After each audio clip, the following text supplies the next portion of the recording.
Hi guys, welcome to our channel. நான் already ஒரு ஷார்ட்ல சொல்லியிருந்தேன். வள்ளலார்னா யாரு? அவருடைய முக்கியமான கொள்கைகள்லாம் என்னெல்லாம் குடுத்துருக்காருன்னு சொல்லிட்டு, நான் ஒரு பெரிய வீடியோவா போடுறேன்னு சொல்லியிருந்தேன். ஸோ இந்த வீடியோ ஃபுல்லாவே வள்ளலார்னா யாரு? அவர் என்னென்ன கொள்கைகள்லாம் போதிச்சிருக்காரு? அப்படிங்கிறத நான் வந்து அப்லோட் பண்ணியிருக்கேன். இந்த வீடியோ பார்த்ததுக்கப்புறம் இவர் எப்படிப்பட்ட ஒரு கிரேட் பர்சன் சொல்லிட்டு நம்ம எல்லாருமே தெரிஞ்சுக்கலாம்.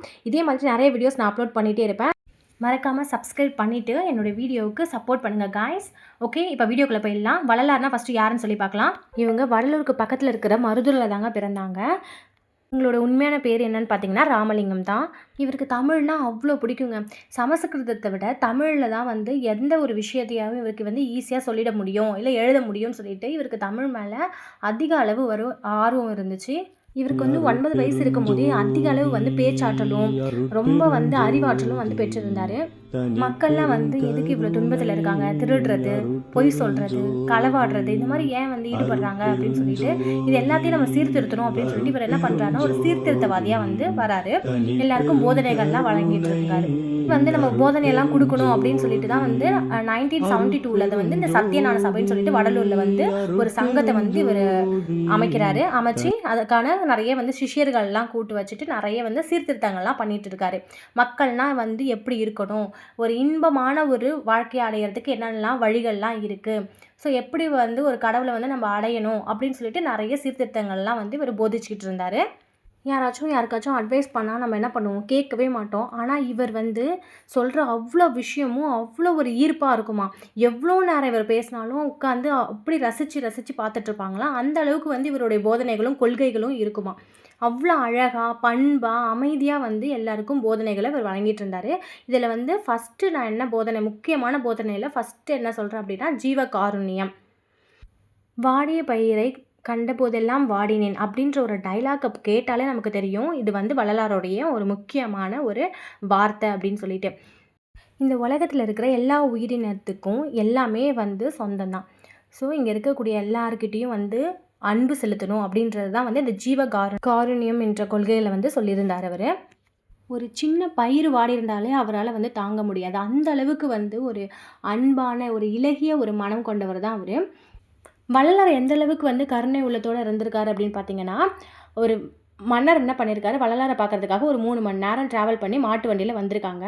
அப்போ வந்து வள்ளலார் என்ன பண்ணுறாருன்னா, மன்னரை பார்க்கும்போது ரொம்ப களைப்பாக இருக்க மாதிரி அவருக்கு ஃபீல் ஆகுது. உடனே நிறைய பழம், தண்ணி எல்லாத்தையும் எடுத்துக்கிட்டு என்ன பண்ணுறாருன்னா, வேகமாக வள்ளலார் போகிறாங்க. போயிட்டு ஃபஸ்ட்டு அந்த மன்னருக்கு கொடுக்காம, அந்த மன்னரை வந்து கூட்டிகிட்டு வந்து அந்த மாட்டுக்கு முதல்ல வந்து உணவு வந்து அவர் கொடுக்குறாரு. அப்போ வந்து சொல்கிறாரு மன்னர்கிட்ட, நீங்களே வந்து இந்த அளவுக்கு ஒரு களைப்பாக இருக்கும்போது, உங்கள சுமந்துக்கிட்டு வந்த அந்த மாடுக்கு எவ்வளோ ஒரு பசி இருக்கும், எவ்வளோ ஒரு களைப்பு இருக்கும். அது வந்து வாய தொறந்து அதால சொல்லக்கூட முடியாது அப்படின்னு சொல்லிட்டு அவர் என்ன பண்ணுறாருன்னா, ஃபஸ்ட்டு அந்த மாட்டுக்கு தான் வந்து உணவே அவர் குடுத்தாரு. ஸோ நம்மளும் வந்து எல்லா உயிருக்கும் வந்து பாதுகாப்பு கொடுக்கணும், மரியாதை கொடுக்கணும் அப்படின்னு சொல்லிட்டு தான் வந்து இந்த ஃபஸ்ட்டு போதனையில வந்து அவர் சொல்லியிருந்தாரு. அடுத்தது 2வது கொள்கையா என்ன சொல்லியிருந்தார் அப்படின்னு பார்த்தீங்கன்னா, பசிப்பினி நீக்குதல். இந்த மக்கள்லாம் வந்து ரொம்ப தப்பு பண்ணுறதுக்கு, திருடுறதுக்கு, கொலை பண்ணுறதுக்கு முக்கியமான ரீசன் என்ன அப்படின்னு சொல்லி பார்த்தீங்கன்னா, பசி தான். பசியோட கொடுமையால தான் வந்து இந்த மாதிரி தப்பெல்லாம் இவங்களுக்கு வந்து செய்ய தூண்டுது அப்படின்னு சொல்லிட்டு என்ன பண்ணுறாருன்னா, இங்கே வரவங்களுக்கு எந்த ஒரு சாதி, மத, இனம், மொழி எதுவுமே இல்லாமல் பசின்னு சொல்லிட்டு வரவங்களுக்கு நம்ம வந்து சாப்பாடு கொடுக்கணும் அப்படின்ற ஒரு கொள்கையை வந்து இவர் கொண்டு வராரு. வடலூரில் வந்து தர்மசாலை அப்படின்னு சொல்லிட்டு ஒன்று அமைச்சிட்டு 3 வேளையும் சுட சுட சாப்பாடு இன்ன வரைக்குமே வந்து எல்லாருக்குமே கொடுத்துட்டு தான் இருக்காங்க. இந்த அடுப்பு வந்து அவர் ஏற்றி வச்ச அடுப்பு தான் சொல்கிறாங்க. இன்ன வரைக்கும் இது அணைஞ்சதும் கிடையாது. 3 வேளையும் ஏதாவது சமைச்சு சுட சுட சாதம் வழங்கிக்கிட்டே தாங்க இருக்காங்க. அங்கே இருக்கவங்க எல்லாருமே பசி இல்லாமல் நல்லபடியாக சந்தோஷமாக மன நிறைவோடு இருக்காங்க. மக்களுக்கு தேவை என்ன, சாப்பாடு தானே. ஸோ அது கிடச்சிருச்சா இவங்க வந்து திருட மாட்டாங்க, கொலை பண்ண மாட்டாங்க, ஒருத்தவங்க வந்து பொறாமை கொள்ள மாட்டாங்க அப்படின்னு சொல்லிட்டு என்ன பண்ணாருன்னா, இந்த வந்து சாப்பாடை வந்து நம்ம கொடுத்துட்டோன்னா எல்லாரும் வந்து திருந்தி வாழ்வாங்க அப்படின்னு சொல்லிட்டு என்ன பண்ணாருன்னா, இந்த கொள்கையை வந்து அவர் கொண்டு வந்தார். 3வது என்ன சொன்னார் அப்படின்னு பார்த்தீங்கன்னா, எளிய வாழ்க்கை முறை. நம்ம வாழ்க்கைக்கு என்னென்ன அடிப்படையாக தேவையோ அதெல்லாம் பூர்த்தி செஞ்சு இன்பமாக வாழ்ந்தாலே நம்ம போதும். தேவையில்லாமல் ஆடம்பர செலவெல்லாம் செஞ்சுட்டு துன்பத்தில் போயிட்டு அப்புறமா கஷ்டப்பட தேவையில்லை அப்படிங்கிறது தான் வந்து இவர் எளிய வாழ்க்கையை வந்து வாழுங்க அப்படின்னு சொல்லிட்டு போதனையை வந்து கொடுத்தாரு.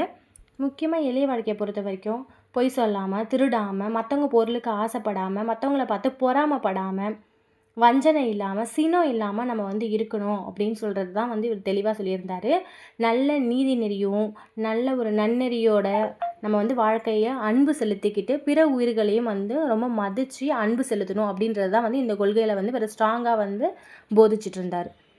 அடுத்தது 4வது கொள்கை என்ன சொல்கிறாரு அப்படின்னு பார்த்தீங்கன்னா, இறைவன் வந்து ஒருவனே அப்படின்னு சொல்கிறாரு. இந்த உலகத்தில் இருக்கிற எல்லா உயிருக்கும் இறைவன் வந்து ஒரே ஒருத்தவன் தான். நமக்கு வந்து ஒவ்வொருத்தவங்களுக்கும் ஒவ்வொரு காட் வந்து பிடிக்கும். ஆனால் இவரோட கொள்கையை பொறுத்த வரைக்கும் இவர் வந்து எதை நம்பிக்கையாக கொண்டார் அப்படின்னு சொல்லி பார்த்தீங்கன்னா, இறைவன்றவங்க வந்து ஒருத்தவங்க தான். அவங்கள வந்து நம்ம அருள் வழியாகவும் தியானத்தின் வழியாகவும் மட்டும்தான் நம்ம வந்து அவங்கள வந்து அடைய முடியும் அப்படின்றதுல வந்து ரொம்ப ஸ்ட்ராங்காக இவர் சொல்லி புரிய வச்சுட்டு இருந்தார்.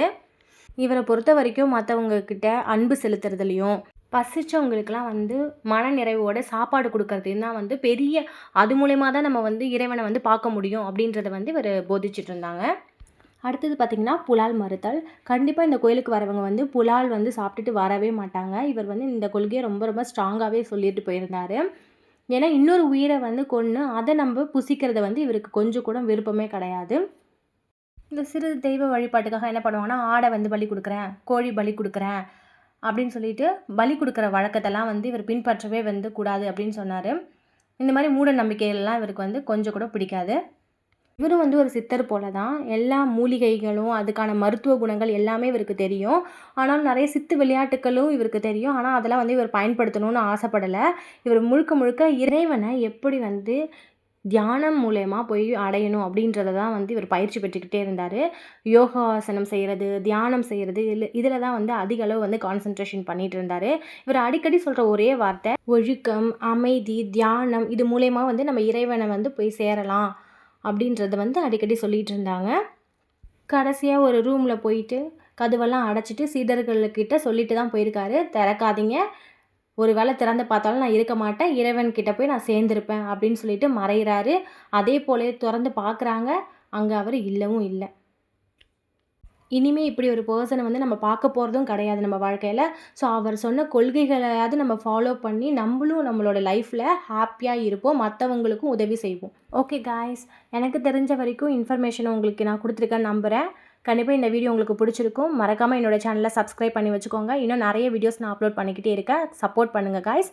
தேங்க்யூ ஃபார் வாட்சிங். Bye bye guys.